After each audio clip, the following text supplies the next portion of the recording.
Welcome back to my garage and a happy new year. If this is your first time here, I highly suggest you watch my previous video to get on the program. We're ready to machine this to accept this, a sleeve. A huge thanks to Jan Scheffer and Long Tuning for sending me the sleeves, and also the bonus Simpledyno oil, gear oil and two-stroke oil, and a nice hoodie, and also that beautiful metal sign, Simpledyno sign back there. Thank you, Jan, and thank you, Long Tuning. We're ready to machine this to accept this. We have one problem though, and that is just over Christmas, temperatures dropped drastically here, and we've been sitting at like 35 degrees below zero for a week or so now. Actually, closer to 20 degrees below zero at this point, which is warm in comparison.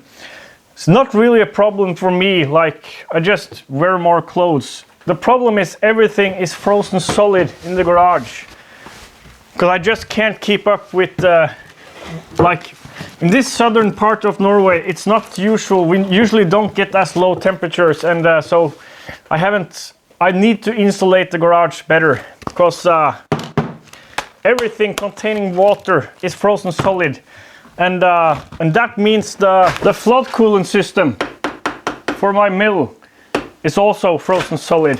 I've put in this aquarium heater, which is extremely hot because it's not submerged and might break, but hopefully it'll submerge itself and thaw this up overnight, so that tomorrow we can start machining. So today is pretty much just running the heater throughout the day to heat up the garage. And 'cause there's so much metal here, so it holds the heat very well, or holds the cold very well. I'll see you tomorrow, and hopefully the coolant will be liquid again and we can start machining.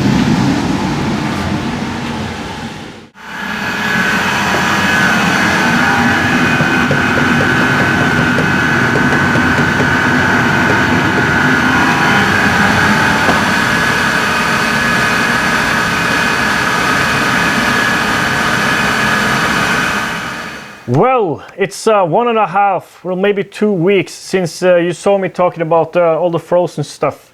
It's thawed up now, and the mill is operational again.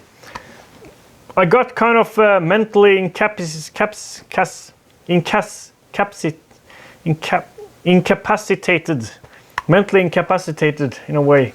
You know how it's been, like so I'm still in a healing process of some sort. The whole last year was really weird. Anyways, so and I was just down, really down. Anyways, I think we're gonna ease into this year by not machining this now, because I'm kind of out of shape, but do some simple stuff just as a starter, just to get started again. And you remember that out of true bushing? I think that's our mission for today in this video. Just something simple. Make true bushing and then harden it through, because the current one is case hardened, but then I've machined through the case hardening to make it not interfere with the chain. So let's see if it's hardenable, and take it from there. Well, actually, I've changed my mind. It's that's just boring. let's do some boring. Let's do this. Let's machine the cylinder to accept the liner, and the liner I'll have to work a little bit on how to machine. I've made a fixture of sorts, but I don't think I've got the material. But anyways, let's machine this to be able to accept the liner, and I want it to be thick like this, because I want my bridges to be substantial enough to not crumble. It's 6.35 millimeters, so 6 millimeter wall thickness, and I want that. And this means, and if I want to retain the lip up here, it means I'll have to machine around the bolt holes in the cylinder and machine pockets in this.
We've got a little bit of a problem here. I haven't got anything that measures holes larger than 50 millimeters. Well, this one can, but I haven't got a standard, a 50 millimeter standard. This should be on size though. And I measured this to around 0.08 millimeters over, which should be a nice tight press fit. Even though this hole isn't perfectly round, probably. But this should work. We need to focus on this.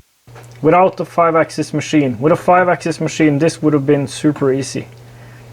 To get it accurate, I can rough it out easily and then do the rest by hand, but I really want to do everything CNC, like I want the machine to make everything accurate and nice and accurate. It's my